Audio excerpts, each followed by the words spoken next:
할렐루야. 하나님의 은혜가 이 시간 우리들 모두에게 임하기를 주의 이름으로 축원합니다. 서로 인사합시다. 은혜 많이 받읍시다. 인사하십시오.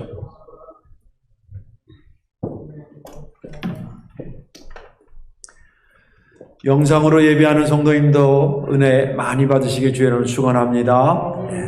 오늘 말씀의 제목 한번 따라서 대림절은 예수님의 오신 목적을 다시 기억하는 것입니다. 아멘. 투입니다. 투. 지난주하고 제목은 같아요. 지난주에도 대림절은 예수님의 오신 목적을 다시 기억하는 겁니다. 원이었고 오늘은 투입니다. 대림절은 예수 그리스도의 탄생을 기다리면서 다시 오실 예수님을 기다리는 것입니다. 이미 이루어진 예수 그리스도를 기다리며 아직 이루어지지 않은 예수 그리스도를 기다리는 그런 시간적 긴장 속에 기다리는 기다림을 의미합니다. 어떻게 하는 것이 잘 기다리는 것일까? 현수막을 내걸고 기다리는 것을 잘 하는 것일까? 저 문 앞에 나가 있는 게 잘 기다리는 것일까 생각하다 보니까 예수님이 오신 목적을 다시 알고는 있었지만 다시 기억하고 반복하는 것이 주님을 잘 기다린 것 아니겠나 그런 감동이 있었습니다. 그래서 지난주에는 이 땅에 주님께서도 그 말씀을 안 하셨으면 모르겠는데 내가 온 이유는 내가 온 목적은 이런 거다라고 분명히 말씀하셨기 때문에 그것을 외면할 수가 없어요. 그래서 주님이 지난주에는 나는 죄인을 구원하러 왔다는 말씀을 하셔가지고 그 말씀을 가지고 우리가 은혜를 받았고요. 그래서 그렇구나. 나를 위해서 오셨구나. 또 우리 교회는 어떻게든지 영혼 구원하려고 하는 그 예수님의 뜻을 받들어서 늘 움직여야 되겠구나. 그런 것들을 우리가 생각해 봤고요. 오늘은 나는 섬기러 왔다라는 말씀을 중심으로 하나님의 말씀을 듣고자 합니다. 제가 이제 몇 가지 것을 보여드릴 거예요. 이게 뭔가 한번 보세요. 이거 보면 뭔지 잘 모르겠죠? 이렇게. 화면 클로즈업 시키고 있어요? 예.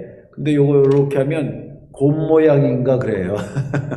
근데 여기 뒤에 우리 교회 유치부 아이가 이제 글로 저한테 간단하게 글씨를 막 배워서 쓴 것 같아요. 글씨 모양으로 제가 읽으면 이런 겁니다. 목사님 사랑해요. 이렇게 썼어요. 그렇게 썼어요.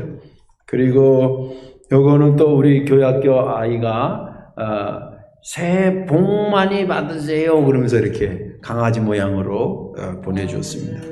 이거는 제가 오늘 받은 게 아니라 몇 년, 제가 와서 여기 7년 됐잖아요. 몇 년 사이에 이렇게 저렇게 제가 감동이 되고 위로받았던 그런 카드들을 소개를 하는 겁니다. 요거는, 우리 학생부회가 보내준 겁니다. 여기도 보니까, 목사님께 항상 기도해 주셔서 감사합니다. 힘내세요. 뭐 이렇게 해서 자기 이름 써서 보내주셨고, 그 다음에, 요 카드는 아주 작은 카드인데, 제가 간직하고 있는 이유는 제가 심장 때문에 한 달 동안 병원에 입원하고 막 태어나서 얼마 안 됐을 때인데, 새벽에 갔더니 이렇게 선물하고 이렇게 카드가 있었어요. 목사님 병원에서 태어나실 때 목사님께 뭔가 건강을 위한 선물을 해드리고 싶었습니다. 무릎을 꿇고 기도하시는 모습을 뵈니 혈액순환이 좋지 않아 심장에 무리가 갈까요? 이것을 주문했는데 주문 제작이라 이제야 드리게 되었습니다. 항상 건강하시길 소망합니다. 자기 이름도 안 쓰고 그냥 누군지도 몰라요. 아직까지 그냥 성도 올림 이렇게 해서 왜 기도할 때 이렇게 무릎 받침대 같은 게 있어요. 그걸 갖다가 이렇게 해서 선물을 주셨던 분이고요. 또 이런 선물도 이제 안에 위로의 말을 써서 보내주셨고, 요거는 우리 교회에 그림 잘 그리시는 분이 직접 카드를 그려서 이렇게 보내주신 거고요. 요것도 이제 교회학교 아이가 카드를 보냈는데 여기 뭐라고 썼냐면 목사님께 메리 크리스마스 예수님의 생일을 함께 축하해요. 아프지 말고 건강하세요. 내가 굉장히 아프게 보이나 봐요. 그냥 계속 아프지 말라고 그렇게. 그리고 또 이거는 빼빼레데이가 있나 봐요. 거기에 목사님 멋져요, 목사님 사랑해요 그러면서 빼빼로 한 통을 받은 적이 있습니다. 제가 이런 것들을 이제 몇 년 동안, 물론 이거 외에도 뭐 여러분들의 사랑을 다 제가 가져올 수는 없죠. 제 가슴속에 다 담았는데 얘 몇 가지만 이렇게 가져왔어요. 이걸 보면서 내가 선물을 받았다는 생각보다는 참 귀한 섬김을 받았다 그런 생각을 합니다. 그래서 제 목양실에 이거를 잘 이렇게 비치해 놓고 문득문득 지나가다 이렇게 보고 모아놓고 그렇습니다.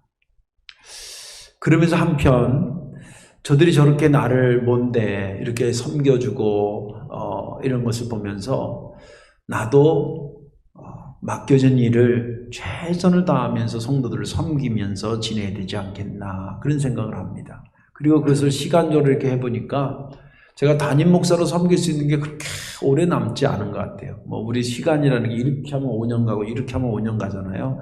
근데 그렇게 고개만 몇 번 돌리면 이 섬기는 것도 더 하고 싶어도 못하지 않을까 그런 생각을 하면서 하루하루를 최선을 다하면서 섬겨 목회하려고 노력하게 됩니다. 우리 예수님은 우리를 섬기러 이 땅에 오셨습니다. 믿음 되시길 바랍니다. 오늘 본문에 있는 말씀, 예수님께서 3년 동안 공생애를 사시면서 주로 갈릴리 호수 주변에 베이스 캠프를 치고 복음을 증거하셨습니다. 그러나 그의 사역의 가장 마지막이라고 할 수 있는 것이 십자가 지시는 것이었죠. 그 십자가는 하나님의 말씀에 선자는 예루살렘 밖에서 죽는 법이 없다라고 하는 말씀을 성취하기 위해서 반드시 예루살렘에 가서 지으려고 마음을 먹으셨습니다. 그래서 제자들과 함께 이제 예루살렘으로 간다. 그리고 이제 방향을 그리고 딱 잡으셔서 선포를 하셨습니다. 바로 목적지는 제자들과 예수님이 똑같았는데 생각은 달랐습니다.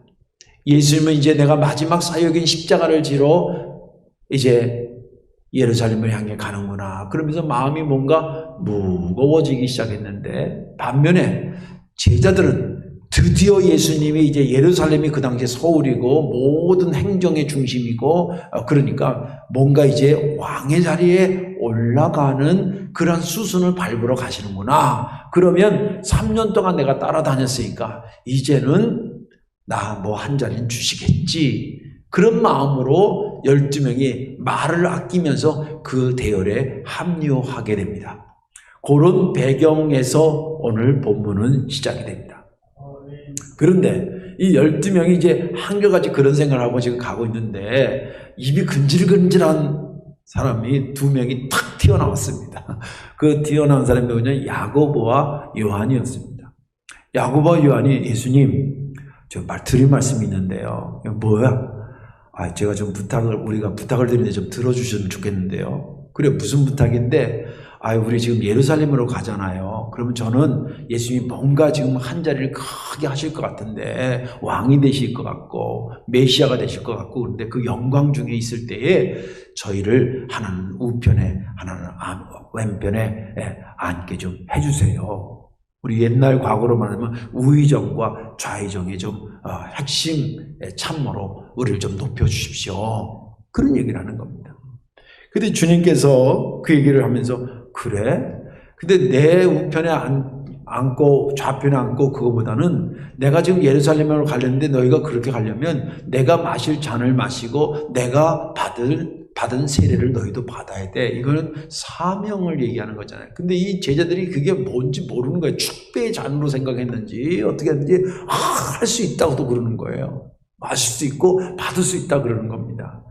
예수님이 기가 막히잖아요. 그러니까 뭐라 그러냐면 잘못됐어 뭐 이렇게 하지 않고 그래 니네들이 내가 마실 잔과 내가 받을 세례를 받아야지. 그런데 내 오른쪽과 왼편에 있는 그것은 하나님이 정해진 자가 앉게 될 거야. 그 말은 은유적으로 너희들 내가 마실 잔과 내가 받을 세례는 받아서 그 사명을 감당하지만 여기 뭐 오른쪽에 앉냐 왼쪽에 앉냐 이런 거 꿈꾸지 마라. 그 신경 쓰면 안 된다. 그런 얘기입니다.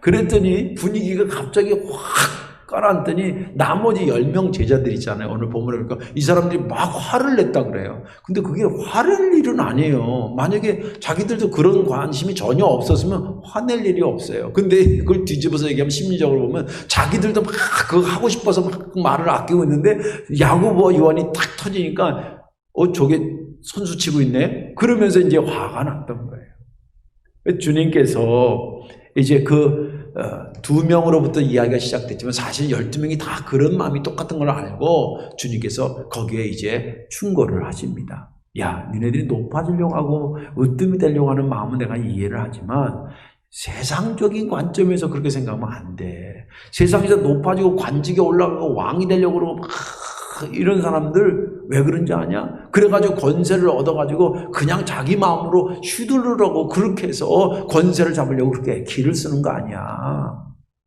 그런데 너희들은 절대 그러면 안 돼. 너희들은 그러면 안 돼. 너희들 중에서 위대해지고 여기 너희 중에 이제 크고자 하는 자는 영어 성경에 보면 위대해지고 싶으냐? 그러면 섬기는 자가 돼. 그리고 너희 중에 으뜸이 되고 싶으냐? 그러면 모든 자들의 종이 돼. 그래야 되는 거야. 세상 원리처럼 그렇게 하면 안 되는 거야. 그러면서 말씀하시기를 내가 이 땅에 왜 온지 아니? 나는 섬김을 받으러 온 게 아니야. 사실은 예수님의 입장에서는 하나님이신 예수님은 내가 섬김을 받으러 왔다 해도 그래도 우리는 감사하고 아유 고맙습니다. 그래야 될 거 아닙니까? 좀 누추하거나 뭔가 차린 거 없는데 그래도 기꺼이 축하해 주러 오면 어떤 분들이 그러잖아요. 아우 이게 뭐 제대로 대접도 여기까지 와주셔서 너무 감사해요. 그런 식으로 주님이 섬김을 받으러 오셔도 감사할 일인데 주님 말씀하시고 내가 이 땅에 섬김을 받으러 온 게 아니라 나는 섬기려 왔고 그 섬김의 깊이를 나는 어디까지 보냐면 너희들의 죄로 해서 내가 죽는 대성물이 되는 것까지도 나는 포함해서 온 거야. 그 얘기랍니다. 그러면서 본문은 끝납니다. 저는 이 본문을 읽으면서 제가 은혜 받은 것은 45절인데 인자가 온 것은 섬김을 받으려 함이 아니라 도리어 섬기려 하고 자기 목숨을 많은 사람의 대속물로 주려 함이니라. 이 말씀이 은혜가 된 것은 여기에 예수님이 이 땅에 오신 목적을 기록하고 있어요. 나는 섬김을 받으러 온 것이 아니라 섬기러 왔다라고 하는 말씀을 하셨고 그 섬김의 깊이가 당신의 목숨까지도 줄 정도로 큰 섬김을 위해서 왔다는 얘기가 너무 제가 감동이 되고 은혜가 되고 다시 그 오신 목적을 생각나게 해서 제겐 은혜가 됐습니다. 오늘 말씀에 저와 여러분들이 은혜 받으시고 섬기러 오신 예수님을 기억하며 이 대림절을 지내시기를 주님의 이름으로 축원합니다. 왜 예수님은 섬기러 오신 것일까? 예수님은 왜 섬김을 받으러 오시지 않고 섬기러 오셨을까? 그 첫째는 하나님의 나라의 원리를 가르쳐 주기 위해서였습니다. 이게 이제 신학적으로는 주님께서 개인의 죄를 위해서 그 죄인을 불러 구원하겠다는 개인적인 구원 차원이고요. 신학적으로는 소셜 가스펠이라고 해서 사회적 구원이라는 차원도 있어요. 구조적으로 뭔가 잘못됐을 때 그것을 그런 프레임으로 가면 안 돼. 그런 원리로 가면 안 된다. 이런 원리로 가야 된다. 그런 차원에서도 주님의 오신 목적이 있는데 오늘은 후자의 맥을 같이 하면서 보는 관점이 있기를 바랍니다. 주님이 이 땅에 오신 하나님의 나라의 원리를 가르쳐주기 위해서 예수님께서 40일을 금식하시고 비로소 이제 복음을 증거하는 사역을 공생애를 시작하는데 처음 외친 설교가 뭔지 아세요? 아시죠? 회개하라 천국이 가까이 왔다. 말씀이었습니다. 첫 번째 할 수 있는 설교가 여러 가지가 있으셨을 텐데 주님은 회개하라 천국이 가까이 왔다라는 것으로 첫 설교를 했습니다. 회개하라고 하는 것은 원어적으로는 가던 길에서 180 멈춰라가 아니에요. 180도로 방향을 틀어서 다시 돌아오는 것을 회개한다. 오늘 이 관점으로 본다면 뭔가 어떤 다른 목적을 가지고 다른 원리를 가지고 지금 너희들이 엉뚱한 곳으로 간다는 거예요. 거기서 더 이상 가면 안 되고 거기서 돌아서서 오라는 겁니다. 주님이 보셨던 그들의 가는 목적지와 가는 원리가 무엇이겠어요? 세상적인 원리와 세상적인 목적을 향해 가는데 그거 안 된다는 거예요. 돌아서라는 겁니다. 심지어는 지금 3년 동안 예수님을 따라다녔던 제자 야고보와 요한이 질문하고 하나님 우편에 좌편에 이게 세상적인 원리입니까? 하나님 나라의 원리입니까? 세상 원리로 얘기하는 거예요. 예수님 곁에만 있었다 뿐이지 세상적인 원리로, 그러니까 주님이 너희들은 너희들이 지금 구하는 게 뭔지도 모르고 구한다고 얘기하신 것이 그런 의미입니다. 책망하려고 하는 것이 아니라 거기서 돌아서 오라는 겁니다. 어디로? 천국으로 오라는 겁니다. 이런 천국이라는 공간적 개념보다는 의미적 개념이 더 강하다는 걸 아시죠? 어느 차 타고 어디 가거나 비행기 타고 어디 가야 천국이 있어지는 게 아니라 그런 공간적 의미가 아니라 공간적 개념이 아니라 의미적 개념이에요. 하나님이 계시고 하나님의 다스림이 있고 하나님의 나라의 원리가 일반화된 곳이 하나님의 나라인 것입니다. 거기로 돌아오라 그러는 거예요. 그러면서 43절과 44절에 하나님의 나라의 원리가 뭔지 아냐? 그리고 가르쳐 준 것이 오늘 본문입니다. 43절과 44절에 이렇게 기록되어 있어요. 너희 중에 그렇지 않을지니 너희 중에 누구든지 크고자 하는 자는 너희를 섬기는 자가 되고 너희 중에 으뜸이 되고자 하는 자는 모든 사람의 종이 되어야 하리라. 세상의 원리라고 하는 것은 높아지고 으뜸이 되는 것이 권세와 권능으로 해서 무엇을 뭔가 쇠계면을 짓고 자기가 어떤 것을 휘어잡고 그러기 위한 것으로 연결된다고 한다면 하나님의 나라의 원리는 높아지고 으뜸이 되려고 하는 것은 이해가 되지만 그것이 어떤 방법이냐면 섬기고 종이 되는 것으로 진정으로 위대해지고 진정으로 높아지는 자가 된다는 것입니다. 왜 예수님은 그토록 하나님의 나라의 원리를 가르쳐주고 싶었을까요? 그 이유를 들어보십시다. 우리가 예수님을 창조주 하나님으로 동격으로 보지요. 그래서 인간을 만들 때도 우리의 형상이라는 복수형을 쓸 때 그 우리가 삼위일체 성부, 성자, 성령 하나님을 표현해서 우리라고 표현한다고 학자들은 얘기하고 있습니다. 그래서 예수님도 성부 하나님의 주도적 사역이 창조지만 예수님도 그 창조에 참여하신 분입니다. 창조할 때 어떻게 하다 보니까 별이 생기고 어떻게 하다 보니까 해가 뜨고 어떻게 하다 보니까 지구가 생기고 어떻게 하다 보니까 인간이 만들어지고 그렇게 우연히 만들어진 것이 아니었습니다. 철저한 목적과 계획 속에 주님께서 세상을 창조하신 줄로 믿으시기 바랍니다. 그래서 창조의 순서도 보면 인간부터 만들지 않지 않습니까? 인간이 살 수 있는 모든 환경적인 것부터 만들고 우주, 또 해와 달, 별들, 그리고 심지어는 지구를 만드시고 거기에 모든 여건을 마련해 주시고 그리고 이 모든 것을 한 다음에 나중에 아담과 하와한테 또 심지어는 우리한테 10원 한 장 요구하지 않으셨습니다. 이걸 경제적인 논리로 말하는 게 아니라 그것은 섬김 중에 완전한 섬김입니다. 아유, 목사님 오늘은 걱정하지 마세요. 올해는 제가요 그냥 식사부터 더 관광지까지 다 책임질게요. 마치 그런 것처럼 주님께서 모든 것을 만드시고 10원 한 장 내놓지 않으세요. 또 아담 입장에서 한번 생각해 보세요. 자기가 인간의 원재료는 흙먼지입니다. 아파르라고 해서 흙먼지예요. 대지의 개념이 아닙니다. 땅의 먼지예요. 그런 존재를 모아서 빚으신 다음에 코에 생기를 벗어 흙먼지였던 이 몸뚱아리가 생기가 있는 생명으로 바뀌었어요. 살아났다 이 말이에요. 그리고 아담한테 하나님께서 청구서 내밀지 않으셨어요. 그리고 그가 혼자 있는 것이 독초하는 것이 뭔가 외로워 보여가지고 그 갈빗대로 아름다운 부인을 만들어서 그 옆에 딱 뒀을 때 하나님이 내가 네 부인 만들어줬으니까 얼마 내놔라 이렇게 청구하지 않았어요. 우리 정 집사님, 장수진 집사님 결혼할 때 얼마 지불했어요? 은혜로 산 줄 알아. 은혜로 산 거예요. 예. 다 그렇잖아요. 아니, 목사님 결혼식 안 하고 뭐 돈 들었는데 그건 자기 위해서 든 거지요.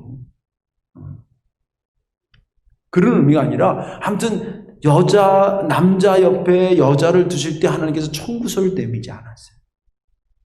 그리고 에덴 동산에 보면 정말 먹을 거라든지 뭐 마실 거라든지 이런 것이 가득해서 그들이 사는데 전혀 지장이 없도록 만들어 주셨어요. 그리고 그렇게 풀 서비스를 한 다음에 청구서 내밀지 않으셨어요.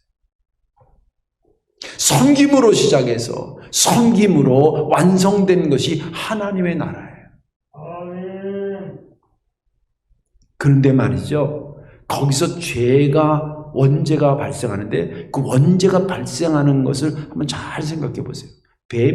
사탄이 뱀이 와가지고 하와한테 뭐라 그러냐면 이 과일 선악과를 먹으면 맛있을 거다 이렇게 말하지 않아요. 우리가 과일을 사러 가기도 하고 과일을 한다고 할 때 가장 먼저 그래요. 살 때 뭐라 그래요? 과일 맛있어요? 이렇게 묻지. 이거 먹으면 내가 승진할까요? 이러고 사요? 그러고 사요? 안 사요? 이거 맛있어요? 그러고 사요. 선악과를 먹으라고 뱀이 꼬시면서 뭐라 하냐면 여봐요. 이거 왜 못 먹게 하신 줄 알아요? 이거 먹으면 당신 눈이 밝아져서 하나님처럼 될까 봐. 높아질까만 못 먹겠다는 거예요. 그러니 이걸 먹으면 눈이 밝아져 당신이 하나님처럼 된다는 거예요. 인간의 욕망 중에요, 끝자락이 뭐냐면 맨 처음에는 자기를 이기고 싶고요, 자기를 이긴 다음에 상대방 사람을 이기고 싶고요, 사람을 이기고 싶으면 나라를 이기고 싶고요, 나라를 이기고 나서 다 평정하면 그 다음에 신을 이기고 싶고 신의 자리에 가고 싶은 게 인간의 욕망의 끝자락이에요.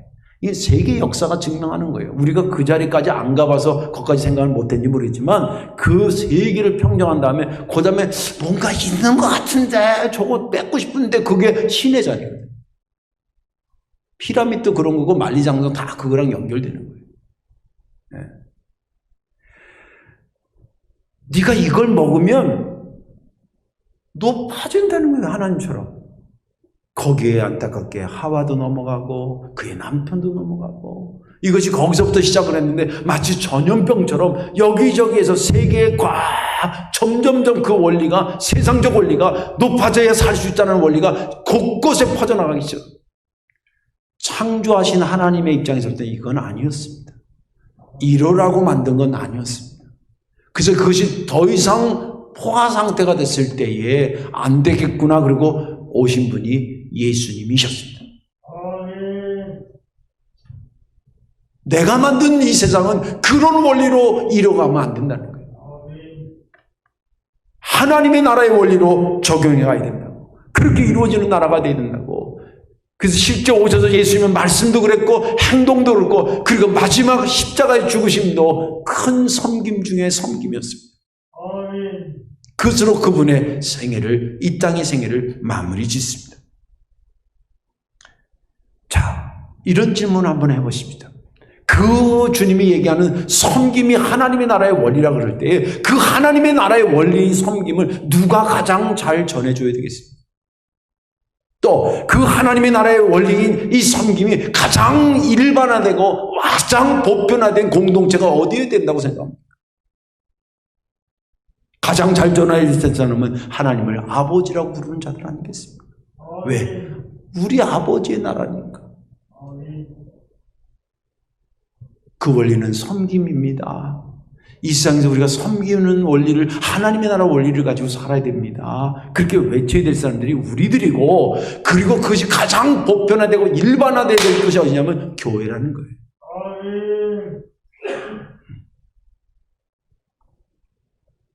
연말이 되면 어느 교회나 당회를 하죠. 당회는 인원도 체크하지만 또 새로운 임원들을 세우기도 합니다. 회의는 30분이지만 제가 기도하는 것은 거짓말이 아니라 한 3개월 기도합니다. 벌써 한 10월 가까이 되면 제 마음이 이렇게 스트레스가 아니라 그런 나쁜 차원이 아니라 뭔가 이게 무거운 게 이렇게 하나 칸이 와요. 내년도에 일할 사람들은 어떻게 세워야 되나. 그래서 제가 무겁게 느껴지는 것은 뭐냐면 그렇게 강단에서 외쳐대도 가장 하나님의 나라의 원리가 일반화되어야 될 것이 교회인데도 교회에서 그게 잘 안 될 때가 많아. 내가 예를 들자면 권사님 안 되고 누가 자기 생각에는 자기보다 못한 사람이 권사님이 됐다 그러면 축하해주고 아유 내가 그래도 뭔가 봉사의 영역을 하나님께서 좀 더 기도하면서 준비하라고 그러는 그러고 이해하면 되는데 막 저희는 권사 되는데 나는 계급장 다는 거예요? 하나님의 나라의 원리가 가장 보편화되어야 될 것이 교회라고 한다면 섬기는 겁니다. 직분은 봉사의 영역이잖아요. 그걸 그거 주는 거거든요.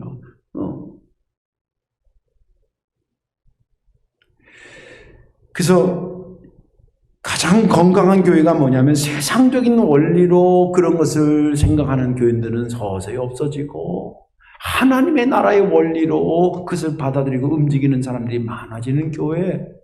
이게 주님이 원하는 하나님의 나라의 모형이요 천국의 대사관인 교회의 모습이어야 된다. 제가 그래서 이 직분과 관련돼서 교회에 대해서 이런 몇 가지 명언을 만들어놨다 그랬잖아요. 하나는 뭐냐면 일은 보이고 사람은 안 보이는 교회. 분명히 일은 됐는데 누가 했는지 모르게 해서 일을 만드는 거. 근데 콩가루 교회는 일은 안 보이는데 사람만 들이다 보이는 교회예요. 또 직분에 대해서 여기 영상으로 예배하는 성도님들 그리고 여기 있는 모든 분들 정말 명심하셔야 돼요. 직분은 주는 직분 거절하지 말고 안 주는 직분 달라 그러지 말아요.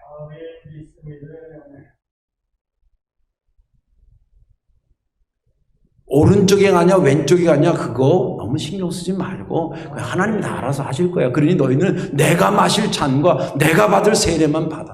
이 사명이잖아요. 내가 이렇게 하는 거 그 사명만 감당하지 나머지 것에 대해서는 그거 다 하나님 다 알아서 하시는 거야.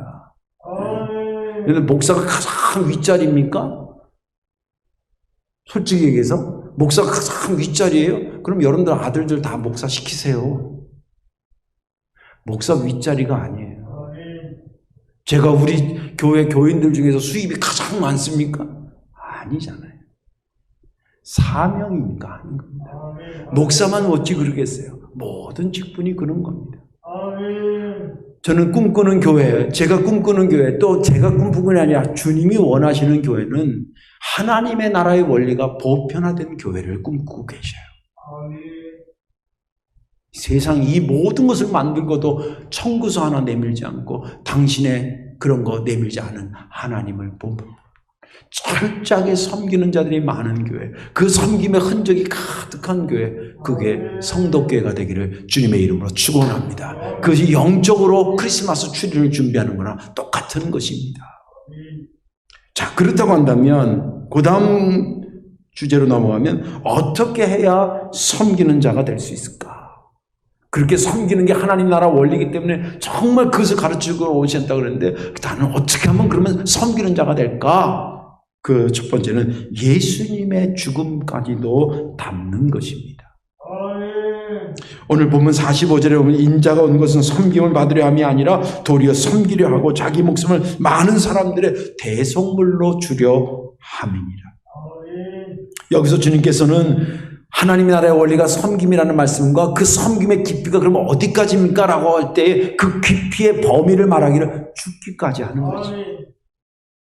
라고 말씀을 하셨습니다. 사실 이 말은 쉽게 할 수 있는 말은 아닙니다.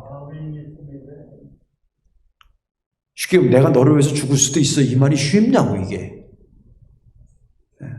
그런데 예수님이 그 말씀을 하셨는데 그 말씀을 하신 이상은 이 말씀처럼 더 큰 섬김이 어디 있겠냐는 거예요.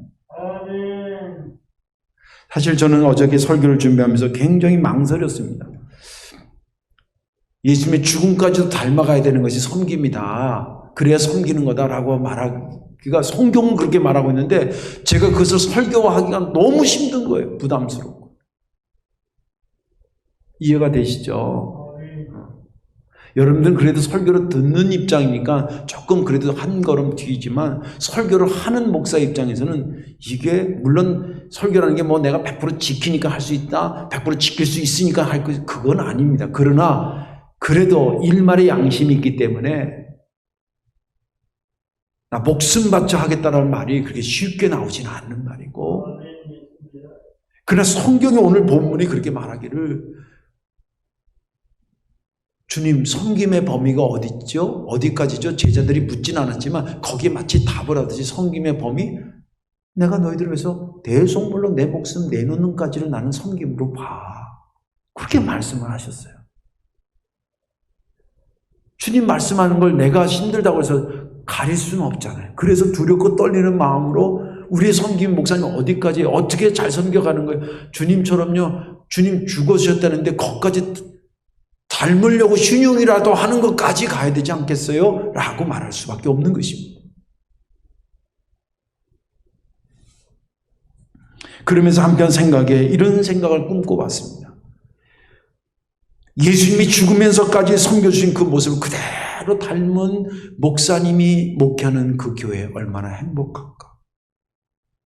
또 예수님이 죽음까지도 섬김이라고 그러셨는데 그 모습을 그대로 닮은 장로님들이 가득한 교회는 얼마나 행복할까. 예수님이 죽음까지도 섬김의 범위로 두셨는데 그것을 그대로 닮은 권사님, 집사님, 성도님들이 있는 교회는 얼마나 행복할까. 그런 교회를 꿈꾸게 됐습니다. 그런 교회는 부흥이 돼도 될 것이고 선교와 전도를 뭔가 해도 될 것이고, 그리고 많은 사람들이 들어오면 마치 새신자들이 와서 정말 내가 찾고 싶고 내가 머물고 싶은 교회가 이 교회였는데 라는 생각을 저절로 가질 수 있도록 되어지게 되지 않겠냐. 어제 우연치 않게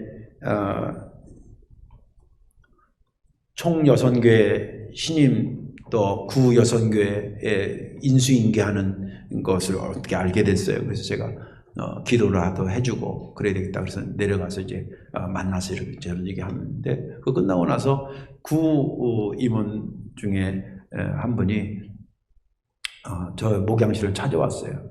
보니까 거액의 건축원금을 가져왔어요. 사실은 올해 코로나 때문에 뭐 우리 교회도 뭐 제대로 행사도 제대로 못하고 못 만나고 그랬잖아요. 근데 그 가운데 세상에 작년하고 올해 이렇게 해가지고, 물론 역대 여성교회, 총여성교회에서 그 일들을 잘했는데 그걸 전통으로 받아가지고, 근데 그게 그냥 쉽게 이어받을 수 있는 전통이 아니에요. 정말 목숨 걸듯이 그렇게 헌신적으로 2년 동안 해가지고 이렇게 모으고 저렇게 모으고 한 것을 가지고 한 거예요. 저는 그게 단순히 돈으로 보이지 않더라는 거예요. 그래서 내가 그랬어요. 사실 기대 못했다. 여성교회 올해 뭐 모여야 사업도 하고 뭘 어떻게 할 텐데 모이지도 못했는데 어떻게 이렇게 모았냐니까 정말 본인이 막 간증을 하는 거예요. 임원들이 깜짝 놀랐대요. 작년하고 어떻게 됐는데 딱 더도 아니고 덜도 아니고 딱 떨어지더라는 게 숫자가. 그래서 이렇게 가져왔다 그래서 같이 기도하고 가슴이 뭉클하고 돌아갔습니다. 그분들이 그 죽음까지도 감당하겠다는 각오로 매달린 것이 롤 모델이 누구냐면 예수님이셨고, 예수님이 그러셨는데 우리도 그래서 흉내라도 내자고 십시일반 참여하는 것이 그런 귀한 결실을 가져오게 된 것입니다. 또 예수님의 이 죽으심은요, 단순히 십자가에서만 죽은 것을 의미하지 않습니다. 그의 삶에 그는 여러 번 죽으셨습니다. 사실은 복음을 증거할 때에 바리새인들과 서기관들이 얼마나 비아냥거렸습니까? 여러분들, 내가 그거 볼 때마다 주님 감사해요. 만약에 내가 우리 교인들 지금 뭐 20명밖에 안 왔지만 여기 한 4, 500명 설교하는데 만약 여기저기서 팔짱 딱 끼고 목사님 그런 말 하지 마셔, 이런 교인들 서너 명 있다고 생각해 보세요. 아니면 저 반대하는 하는 사람들 저 문 앞에서 이렇게 서로 웃기고 자빠졌네. 그런 사람이 두세 명이 있다고 생각해. 거기서 자기가 설교한다고 생각해봐요. 설교 되겠어요? 이런 성경을 복음서를 쭉 보세요. 그러면 예수님이 가는데 꼭 두 부류가 같이 와. 예수님을 정말 사랑하는 부류하고 예수님한테 꼬투리 잡을 사람 그 어떤 거 없나 하고 그 같이 들어와요. 항상. 저가 누군데 저런 뭐 죄를 상한다는 얘기를 혼자 하고 있어요. 저 웃기는 거 아니야? 뭐 이런 거 예. 어떻게 잡아 죽일까 이런 고민. 예수의 설교를 들으면서 그 생각을 하는 거예요. 거기서 예수님이 마음이 인간 오신 예수님의 마음이 얼마나 수없이 죽고 죽었겠어요. 우리가 흔한 말로 참고 참는 게 죽고. 네. 또 주님께서 그 당시에 로마의 정치적으로 로마의 식민지를 받아가지고 그 총독이랑 하나 와가지고 막 이스라엘 백성들 이렇게 잡고 저렇게 잡고 뒤 흔들고 모가지 잡고 흔들듯이 그렇게 흔들어대는 걸 보면서도 얼마나 가슴이 아파서 울고 심지어는 예루살렘 성을 바라보면서 눈물을 흘렸죠. 죽고 또 주님께서 복음을 증거하는데 이 정도 말하고 이 정도 기적을 보여주면 세상에 할렐루야 그러고 주님이 내가 이 정도를 가지고 했으면 소돔과 고모라에 있었던 사람들이 회개하고 돌아올 정도인데 너희들은 아직도 강팍해서 그런 말씀하실 때 주님의 심령이 죽고 또 죽었을 것입니다. 그리고 마지막에 육신의 죽음까지도 내놓으시면서 수없는 죽음의 연속으로 우리를 섬겨주셨습니다. 우리로 말하자면 직장 생활하다 자존심 상하지 않는 경우가 어디 있겠어요? 또 교회 생활하다가 혹시 매일은 아니지만 마음에 상처받는 경우들이 왜 없겠어요?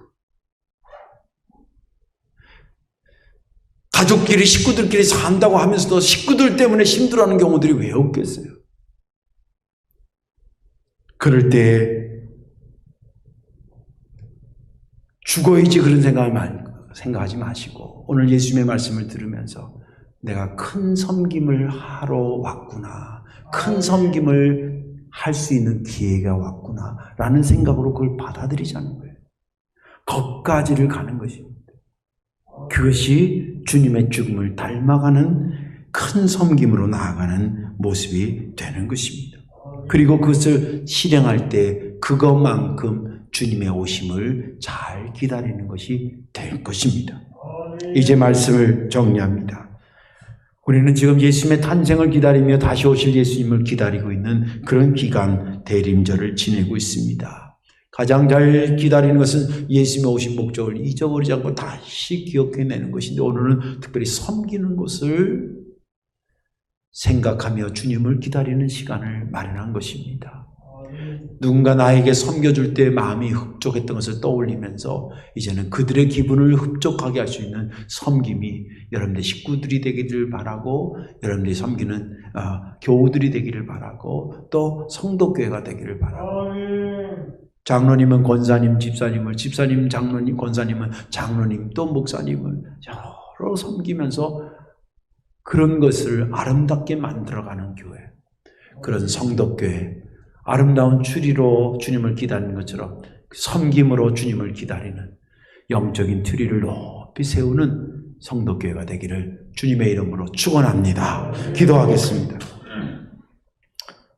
정말 고맙고 감사하신 하나님, 주님 앞에 머리를 조아려 다시 한번 기도하고 감사하는 것은 아버지여 영광 나타내 주시고 복되게 하시고 충만케 하시되 아버지 이 땅에 섬김을 받으러 오신 것이 아니라 섬기러 오셨다고 정확히 말씀하셨고 또 섬김의 범위를 죽음까지를 아울러 말씀하신 주님을 생각하며 우리가 무엇으로 어떻게 준비해야 될지를 깨닫게 하사 섬기고 또 그 깊이를 더해가는 아름다움이 있는 우리 모두 또 성도교회 되게 하여 주옵소서. 예수님의 이름으로 축복하며 기도하옵나이다. 아멘.